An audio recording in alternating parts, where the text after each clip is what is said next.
the fucking VIP in at Monkey Barrel on Thursday night. Oh. It's the guy from Always Sunny. It's Always Sunny in Philadelphia. I know the guy that owns the football team, that Rob guy. Rob. His brother was in Monkey Barrel on Thursday night. Ah, right, okay. No. So this guy, Patrick McElhenney, brother of Rob from It's Always Sunny. Doesn't look like he's on the Wikipedia, man. You might have lied to Well, him. this is the thing. He's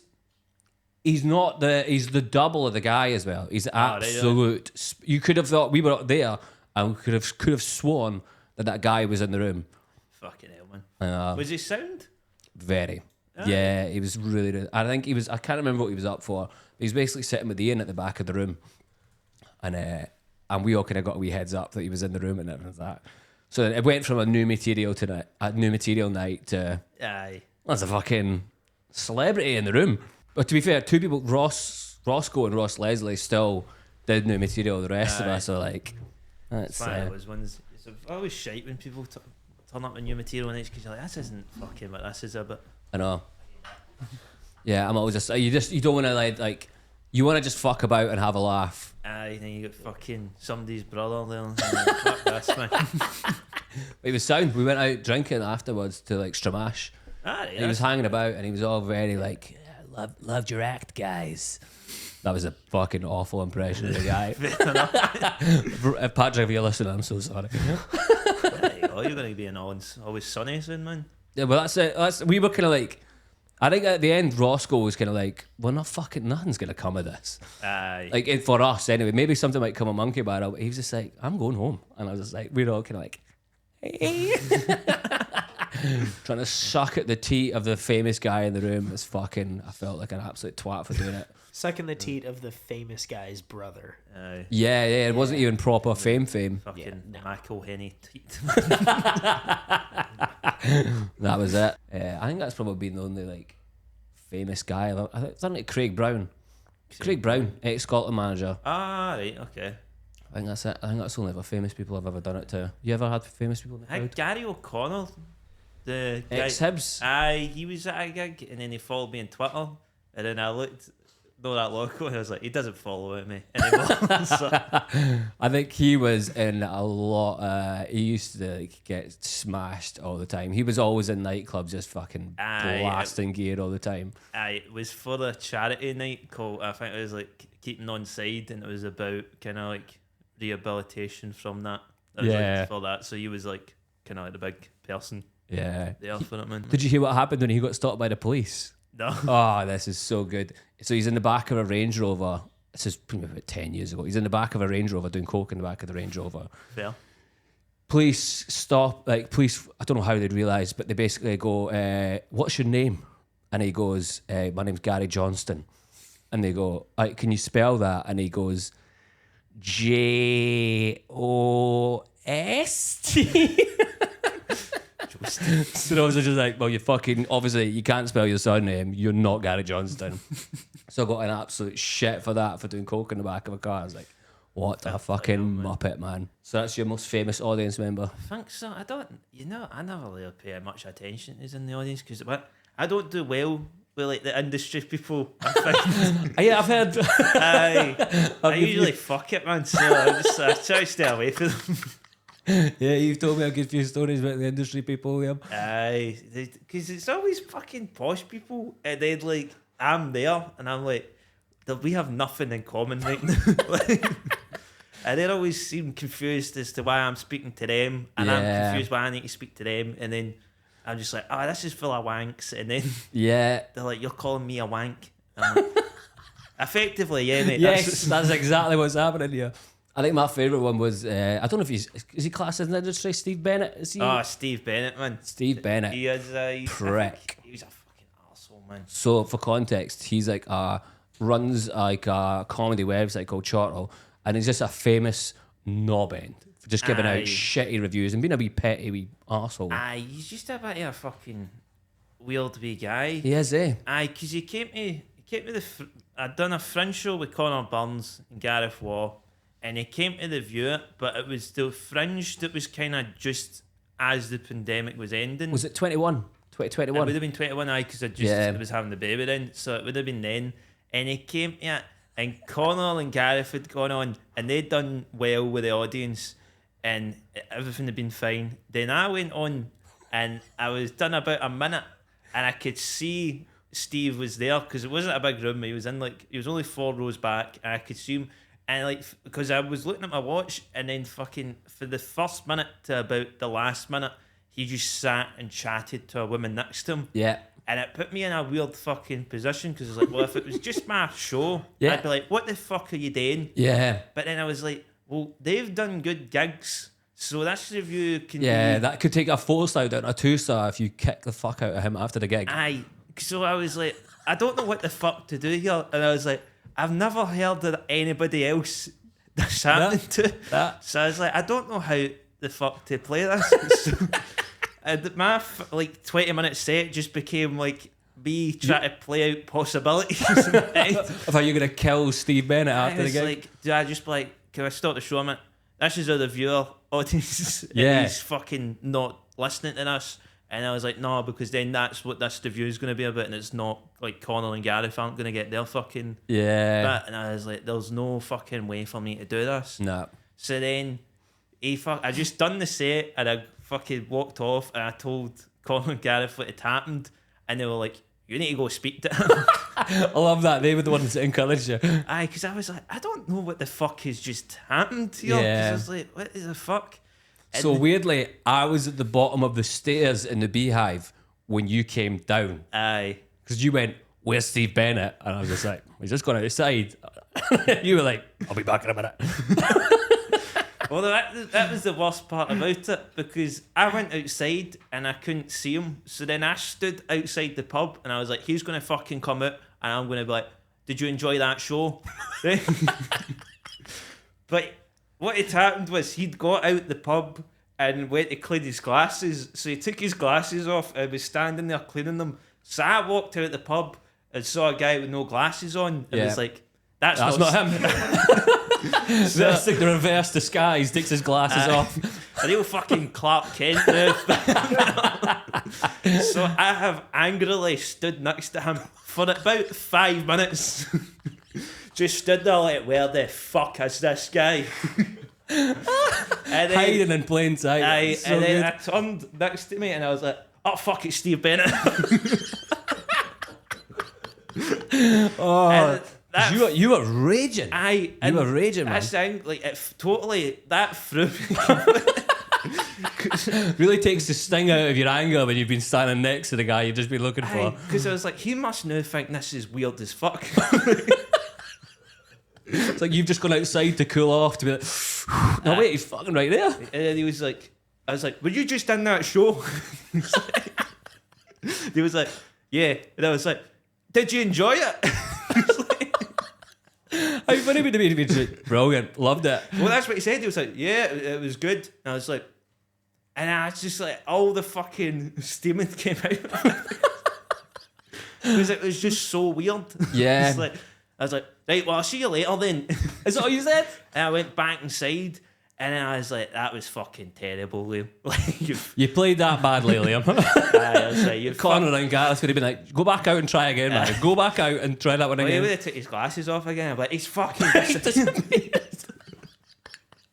Oh, that's so good. So then I had to phone my agent and stuff and tell them what had fucking happened, and everybody was fucking raging. Yeah, because yeah. they were like, that's out of order from him. And they're like, well, let's just see what the review is. And then the review came out. Connor and Gareth, they got the fucking good reviews they deserved. Then Yeah. fucking my review, he fucking absolutely slated me.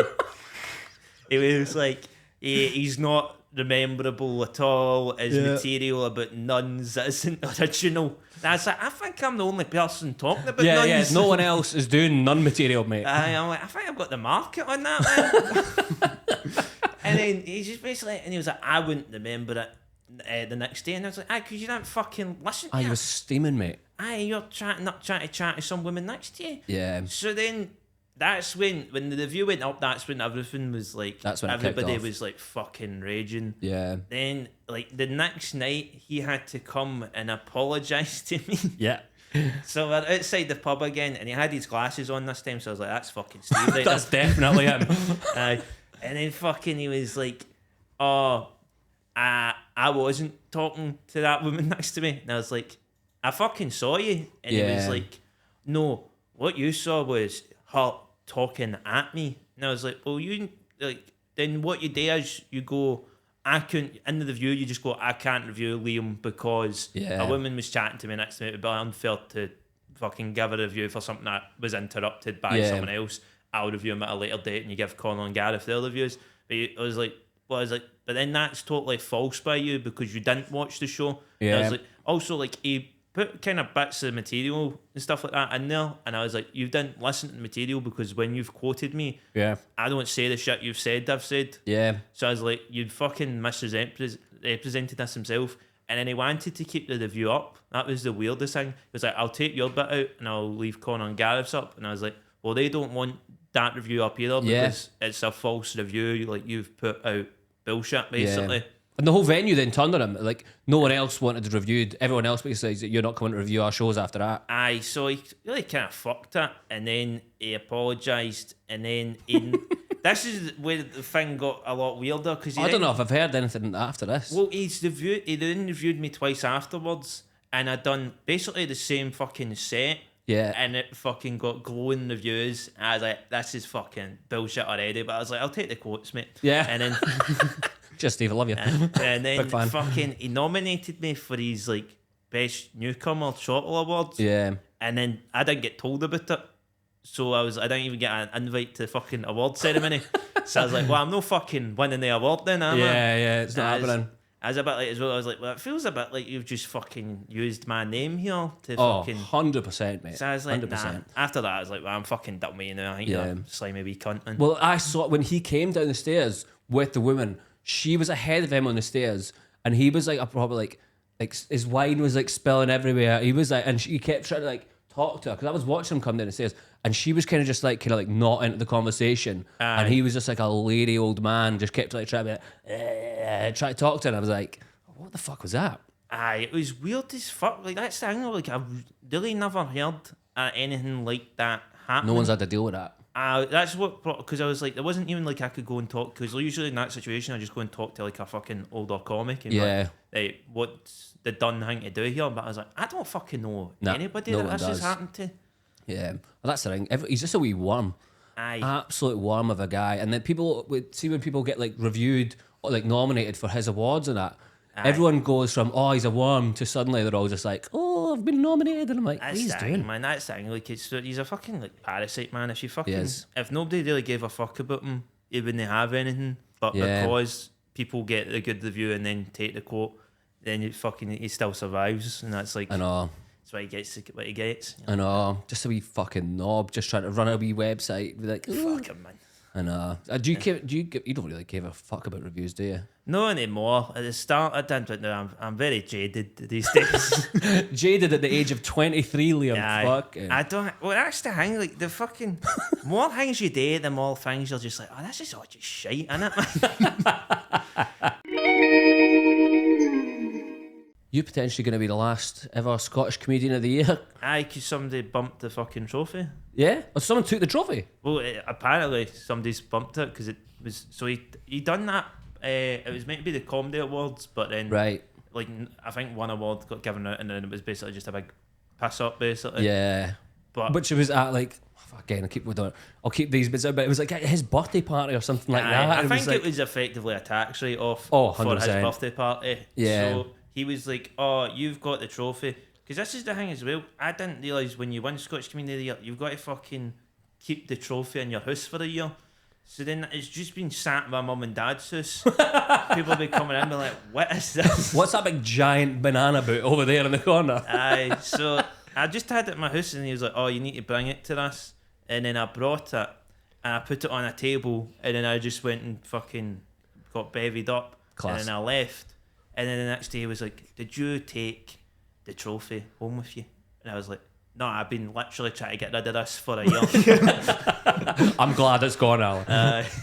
And then he was like, don't tell it. I don't know. He was like, don't tell anyone this. It's disappeared. And I was Oh like, my God. and I was like, all right. I was like, well, It's not my, it's like, It's not my problem. Good luck. Aye. There's definitely some open micer in Glasgow with that on his shelf, just like Yeah, he just giving a wee yeah. acceptance speech of like, I'm so happy I won this. Aye. That's the thing as well. As someone that fucking owned the thing, it's made a fucking MDF. It's just fucking. It was made by Graham Mackey's tech class. Oh my god. So it's just pieces of wood. Right. It's nothing like special. I mean, it doesn't even look special when you're up close. I didn't realise that it was that cheap. You can tell this has been made by a fucking 14-year-old. Oh, that's brilliant. So I can't see that competition ever coming back. I don't know. He says he might, but I think every year I entered it because I maybe entered it like 3 years in a row. Yeah. And every year I was like, I don't know if I'll do this again next year. I know, and it's just like, well, that's like the year you won it. Aye. There's not a trip to Australia involved. No, but then there was like, so he doubled the prize money, and I was like, I'll fucking take that because I was. Oh, did you get double down? Aye, so oh, it went nice. for like $1,000 to $2,000. So I was like, that's fucking Nice. came in handy, man. So that went. What no did bad. What did you spend your winnings on? I think just a pram and stuff. It was just. Oh, like, for yeah, the shit. baby. So I The was pram. Like, nice. Aye, ended up. I think either I had to pay back. No, it was a plasterer for a house that I no longer own. Really? Aye, so that was class, man. Money well spent. I look back on that like, oh, well done. Someone else got a really nicely plastered house.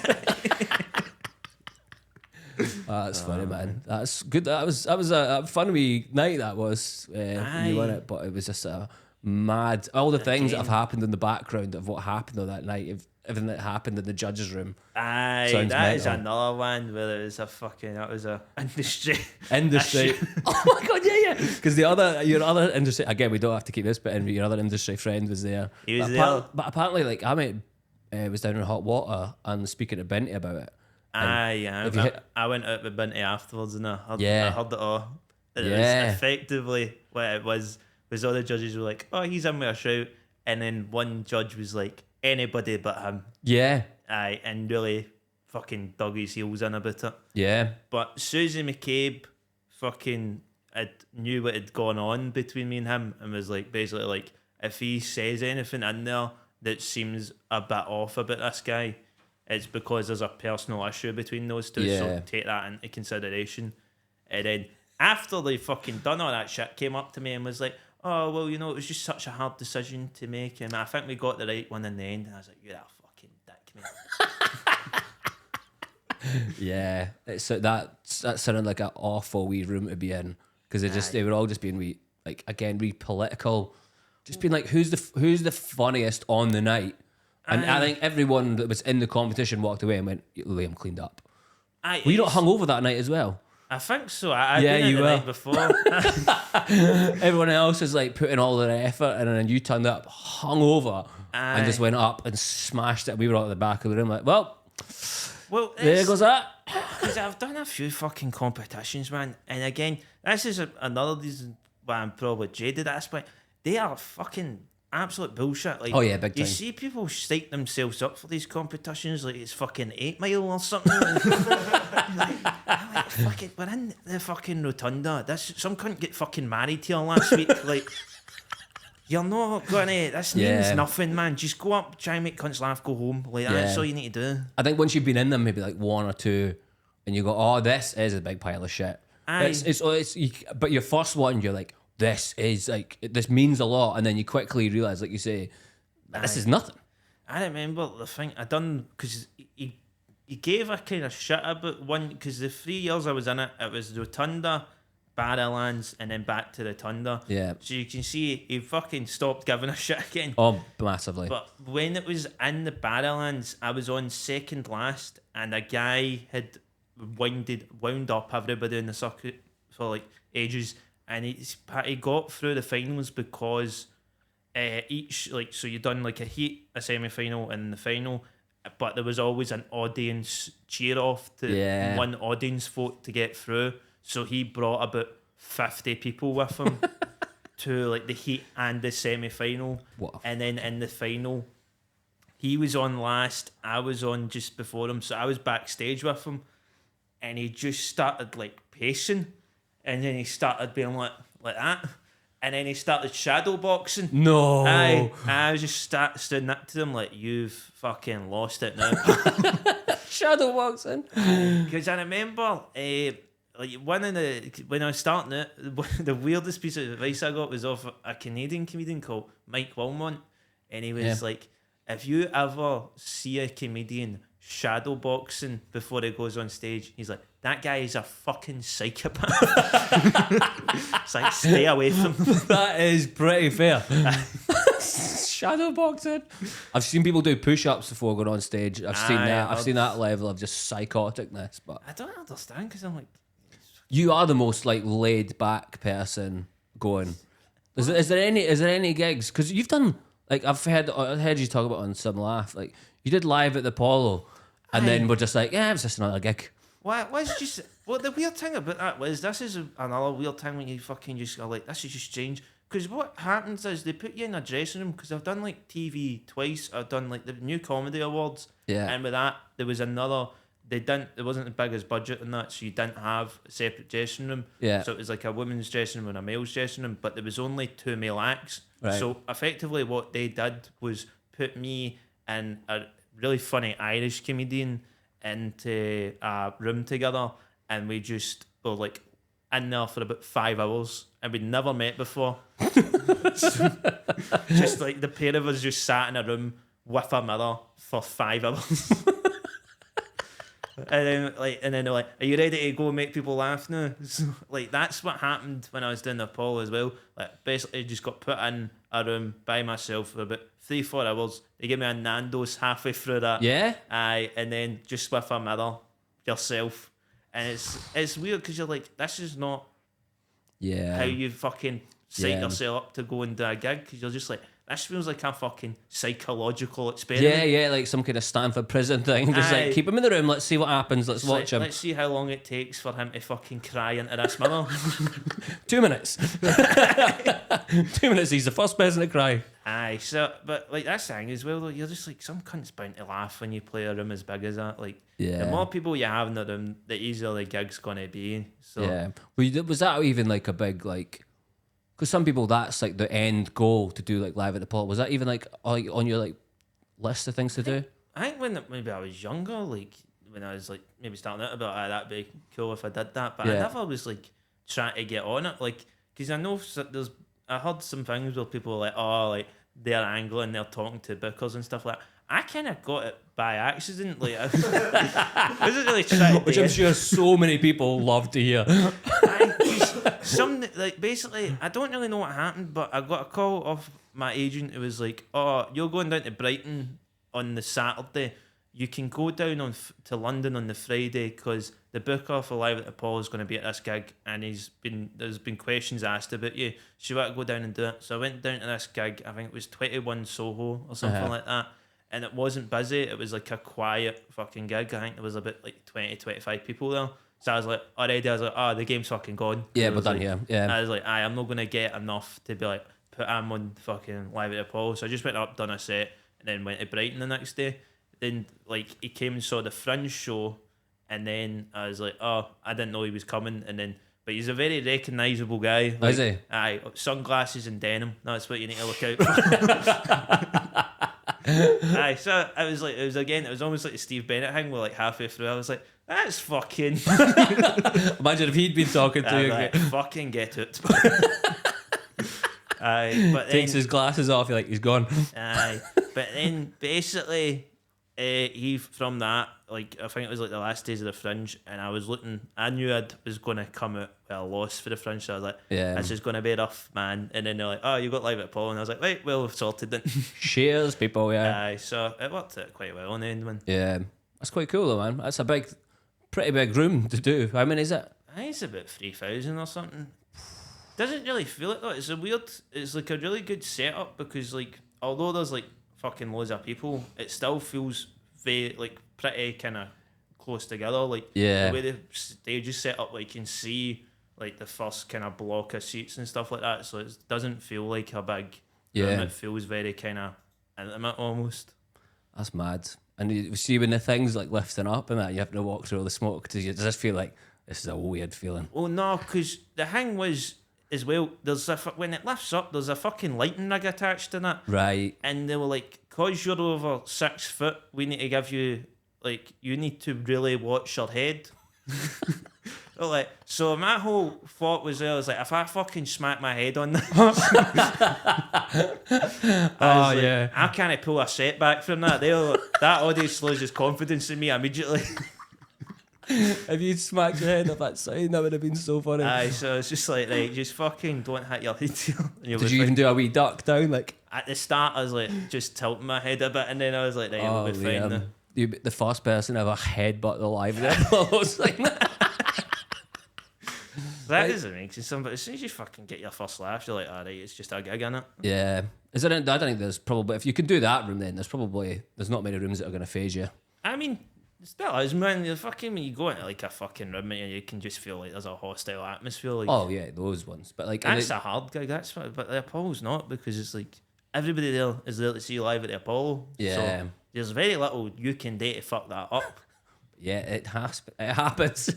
Well, you hear, but I don't even believe that. Nah. Since I did it, I was like, I don't see how that is fucking possible. Really? Like, you must have been trying to do something on purpose there to fuck that up. Yeah. Like, yeah, you're coming out with your worst material to bomb that gig. aye, because like there's a warm up act. There's like you're going on to a room that's been set up by other comics to get laughs. People know what they're there for. It's not like when you do a gig in a pub. Yeah. 5 people who didn't know there was a fucking gig on. Like, it's one of these ones where it's like, you must be really have fucking thought, like, I'll go out my way to fuck this up. Yeah, because even the audience must get in a mindset of like, it's a big thing for the audience.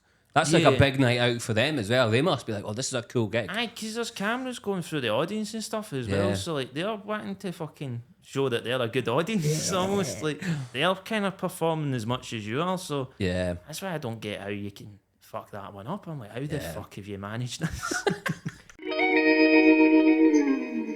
When you start out, you have to do a lot of the fucking shite gigs. Yeah. You have to do a lot of gigs where it's like you arrive in a pub, the people are watching football, and then the football gets put off because you're doing a fucking comedy show. Yeah. And they're like, why the fuck is the football? I remember I did a gig at the Brass Monkey in not far from the Hydro. Is it called the Brass Monkey? I think it's so. I think that is, so I'm basically I'm not even joking. So I'm here. There's a TV probably just a little bit above my head, and it's Barcelona PSG, and it's the game when Barcelona did like it was a comeback. The 5-goal comeback game or something like that. Aye. So the TV with one of the best games in history is going on above my head, and I can just see every person in the audience just watching the game. Aye. No one gave a shit about me, and like there's 3 goals going whilst I'm on stage. Aye. And just like this is painful. Why are we here? One of the worst gigs I've ever done was it was for Alan Anderson, and it was fucking. I know he's a good guy, lovely guy. This podcast is sponsored by Rotunda. Aye, so fucking. He done like comedy pub crawls during the Glasgow Comedy Festival. Yeah. And I'd done 2 of them 2 nights in a row. And the first one was in Webster's Theatre Bar. Oh, yeah. So that had already had like 80 people in it. Right. Because another show had finished and came out, and they'd gone, most of the audience had gone in the bar. Then Alan brought another 60 people in to do the comedy pub crawl. So they were expecting a comedian, but there's 80 other people in the bar who do not know this is going to happen. And then, just to really fucking spice things up, there is a log fire in that fucking pub. A fucking just a fire is in this pub. And Alan thinks it's funny. He had like a stack of health and safety like papers. And he went, don't fucking need these anymore, and just chucked them on the fire. So now there is smoke filling this. You've literally stoked the fire. Aye. So this pub's just stinking of smoke. There's 80 people in it that are like, why the fuck is someone setting up a mic stand? And burning paper. Aye. Also, no stage. We're just to stand on top of a fucking table. So he's like, right, you're going up to do, and he was like, you were meant to do 15 minutes. I think that's going to be hard in this room. Yeah, because you can't see because of the smoke, Alan. Aye. And then he was like, so 10 minutes. I was like, Alan, 5 minutes, man. Yeah. Like, that is fucking all that is doable. So, like, they start the gig. It's Rob Kane hosting. He goes up, does about 3 minutes, and is like, this is fucking unplayable. We're getting the fucking first act on. So then Ryan Cullen goes up, and he is about 2 minutes into his set, and then an Austrian woman who is on the fucking pub crawl gets up on the table and takes the microphone off of him and is like, this man is very funny. He's telling some very funny jokes, and none of you are listening to him. Hands on the microphone back so he gets off the fucking table. You're like, that's not helping, by the way. Aye. So then he does about another minute, and Alan's just like flashing him off like, this is fucked. And he's like, right, Liam, on you go. And are you watching like the other 80 people who don't know? Are they just like, what is happening? It's just in the pub, just like, half of them are just like, oh, this is fucking weird, and just decide to continue conversations and just act like it wasn't happening, which meant the fucking 60 people couldn't hear because there was about fucking 50 conversations going on with a microphone that's barely working. So all they're doing is really just watching and someone standing on top of a table for about 5 minutes. Brilliant. And how did it go? Oh, fucking terrible. Like, generally, like, fucking just like, it was one of those ones where I was like, I'm talking to myself here. Like, I'm just on a table talking to myself. Let's just get to a point and you're just like, why are we even bothering? I'd love to if I just midway through a gig someone just went, let's just not bother, this is shite, let's call it. I have done that. Have you? Aye. Well, it's as well, but then the people running the gig came on stage. Yeah, I can imagine they weren't happy with that. Aye. Where was that? It was a charity night, but like, this happens a lot at some gigs that I think people go, oh, we'll get a comedian, everybody will love it. Yeah. And I'm like, no, these people were just here for the bar. Yeah. Like, you've interrupted their party. Yeah. And you're making me the fucking interruption here. So I was like, everybody was stacked up and they were just at tables having conversations and stuff like that. And I was like, I don't think these people know comedy's about to happen or want comedy to happen. So then fucking got pulled up on stage, and like, it wasn't even a stage, it was basically just at the end of a long table, and like the two people stood like literally, if where yours are is where I'm standing, where I'm sitting is where they're sitting. They just are having a full blown conversation. And I was and like, you've got a mic. Oh, I've got a mic, I'm talking, I'm like, nobody and I just went, guys, I'm getting paid regardless, so I don't care. Do you want me to keep going? And nobody acknowledged it. That's a clear sign to come off. Aye, so I was like, alright, that's me done. And then the guy running the gig got on and took the microphone off me and went, guys, he's came here to do you all a favour. He doesn't need to be doing this, but he wants you to have a good night out. So he's trying his best up here and you're not paying attention. So nobody speak while he's talking. And then I was like, oh, this is just really... what you want. The teachers just came on the stage. Aye. So that's basically, I'm just stood there while he's doing it, just staring at the ground like, why the fuck is this happening? Oh, God. And then he handed me the microphone back. And did they all keep talking? It lasted about 2 minutes and they all started chatting. I was like, they just don't fucking want that. No? It's not their fault. Like, they don't want this, and it's like, I don't want to do it. So yeah, like, why is anyone bothering it? Aye, match abandoned. Let's fucking... Yeah, that's mad. Have you done a few? Did I see a picture of you in like a really fancy 3-piece suit? That was that gig I should never have fucking done either. I agreed to do it to help somebody out, and I was like, on reflection, I'm like, I shouldn't fucking help people out. Like, it was a proper, like, it looked like a fancy... It's my funeral suit. Is it the funeral suit? I tell you what, that's a fucking fancy funeral suit. People are like, oh, Luke's at the funeral. But again, that was one of those situations where I think I had as well. It was a black tie event, right? And if you're running a black tie event, don't book a fucking comedian. Oh God, that's karaoke, a singer, something people can go, oh, that's nice, and then continue. Yeah, you want some kind of like cabaret, dancing, anything. Yeah. Anything other than comedy in those situations. Something that does not rely on the audience paying attention. Yeah. Like, you can keep going whether or not people are listening or not. Yeah. But with comedy, like, it does rely on the audience. It's vital. Aye. It's very vital. And if they don't want to be an audience, You're never kind of thought fucked. that. Yeah, and if you don't want to be an audience, it's unplayable. If you just want to have a drink and have a chat, like, Yeah. you can't fucking do anything because you're like, well, this isn't what they want. Yeah. It's like when people are eating. That's Eating the at worst. gigs. Eating at gigs. When you hear cutlery Aye. rattling off plates, you're like, this is gonna bomb. Well, it's one of these ones where it's like, I'm no fucking delusional. I know I'll never be as entertaining as a fucking fudge cake. Like, like if you put a fudge cake in front of somebody and they go, do you want to listen to him or do you want to eat that?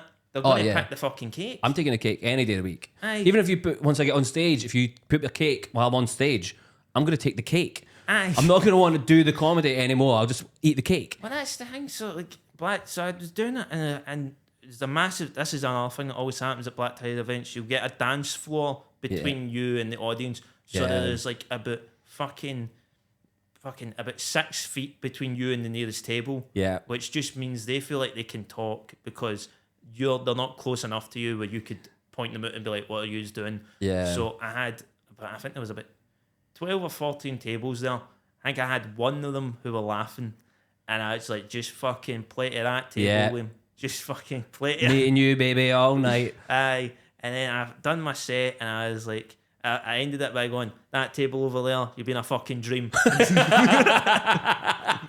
rest of you, pricks. Aye, I suppose you can't even do that at a charity night. You can't even be like horrible to them. No, I was like, I'll just do my time and get off of here. And then I had to walk off the side of the stage, and then I was talking to one of the organisers because I was like, I'm getting the fuck out of here. And I was like, is there any way for me to get out of here that doesn't involve me walking across that dance floor? And they were like, no.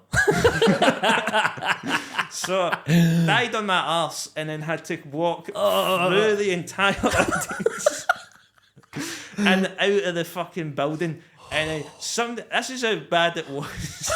Someone messaged me after that, who, by the way, does not like me. I was like, are you okay? Someone did a mental health checking on you. I'm just, there's no agenda here, but are you alright? Oh my God, that's when you know it's gone bad. So that was someone you knew that didn't like, and they're in the gig. I knew there was a lot of tension flying But about all right, this have gig. you fucking have you invited to this gig and there's loads of like mutual friends in the audience? There's people who know of me and do not like me. Oh, okay, Liam. Right, I'm starting to see whether they didn't like you. Never do a gig for the ex-partner and mother of your child.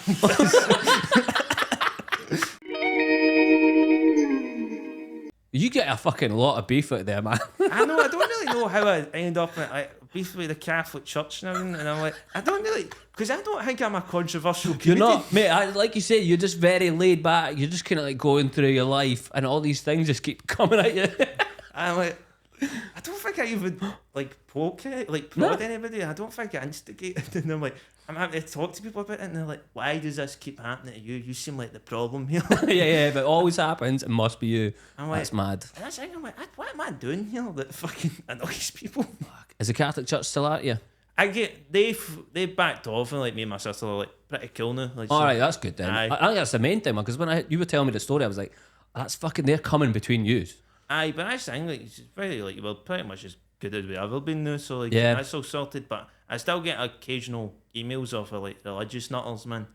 I can always tell if the fucking email has faith, love, or like pride, Sin or anything like that, yeah. something like that. If there's a saint's name in it, I'm like, I'm not fucking opening that. I'm not. Do you not even open it? That? I opened a few of them, and then it was usually just mental stuff, and it was like, oh.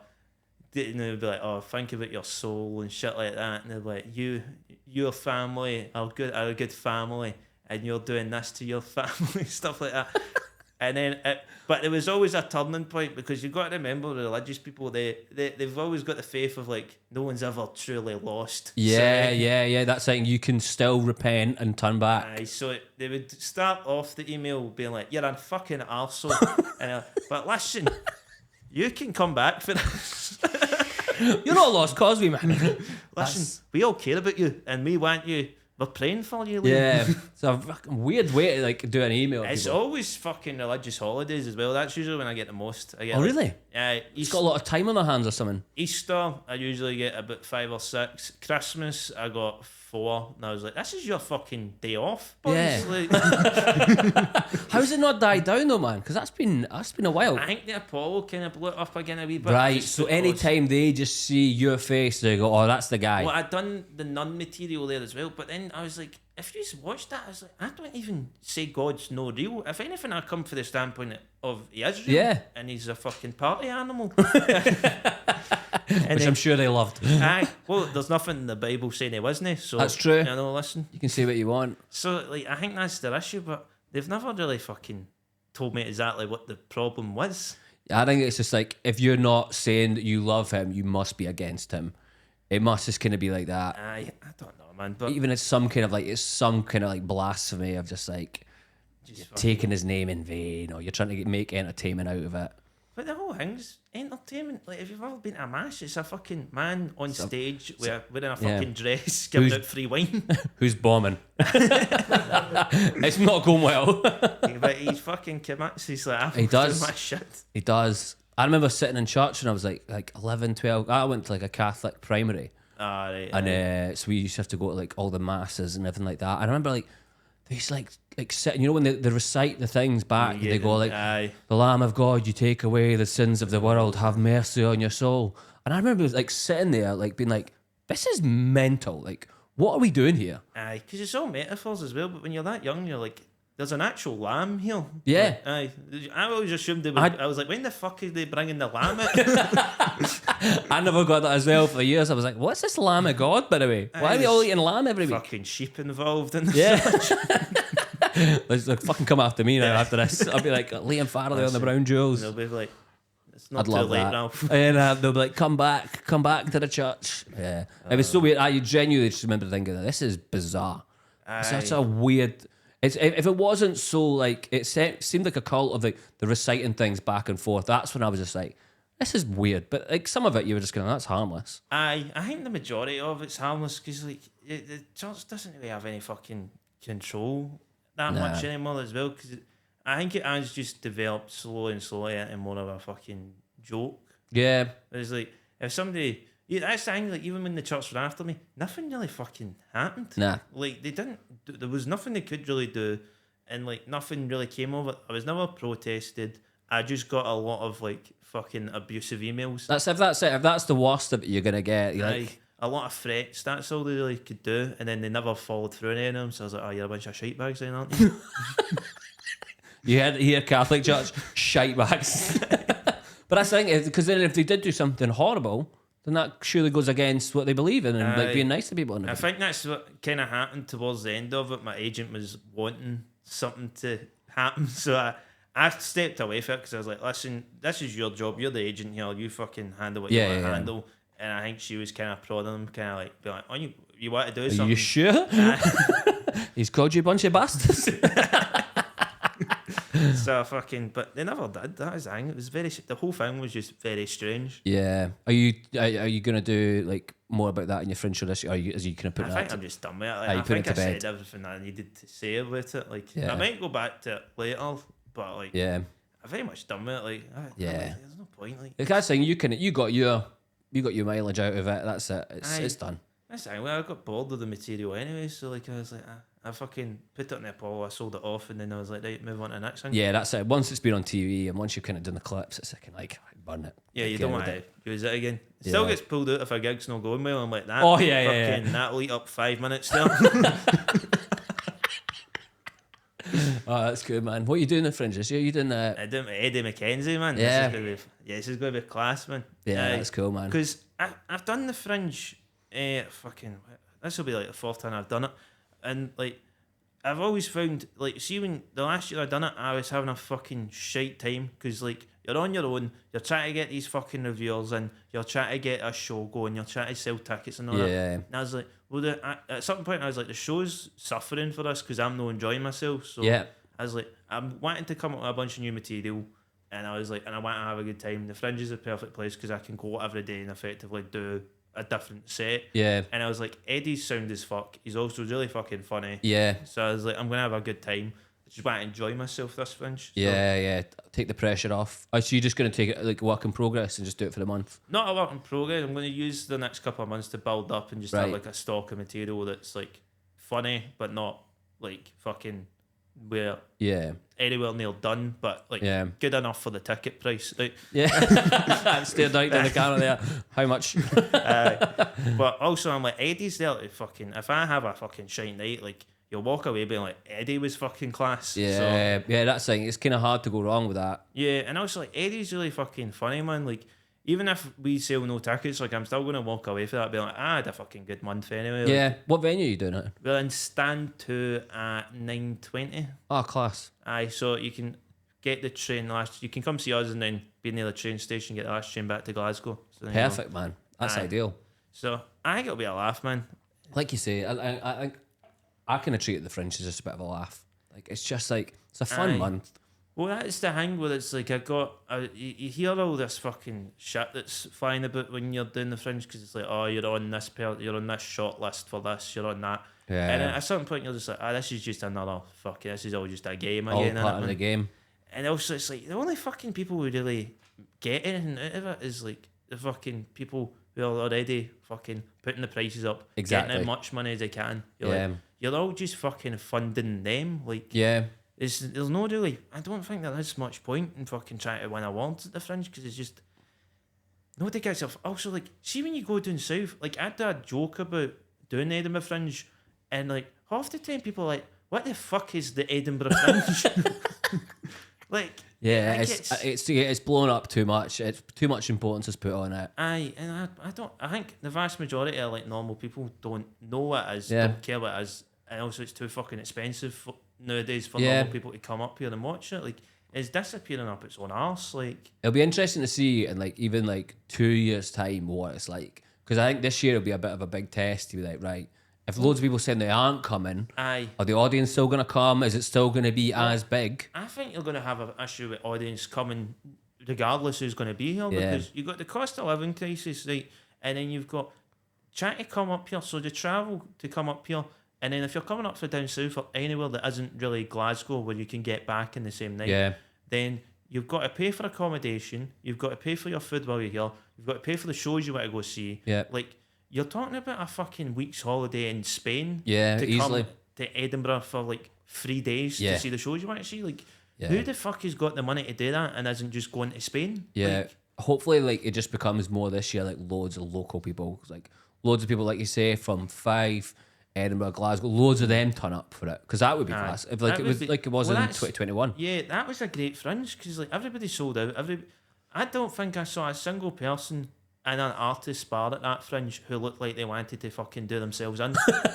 But you know, as soon as the Fringe starts, there'll be the same people in the bar every night. Like, I'm done. I've lost $9,000 already. Aye, so it's like, man, these ones, it's like the Fringe isn't. I don't think it serves the people anymore. I think it serves the industry. Yeah, I think this year is going to be a big turning point of like, is it going to stay the same or is it going to change? And I think it has to change no matter what. Well, the bubble's got to burst at some point. It's just getting like the amount of money that is getting fucking flown about and stuff like that. It's not doable for like normal people, and it's like, well, you can't have to rely on normal people for this to work. Exactly, like, man. And you're pricing them out. Yeah, that's it.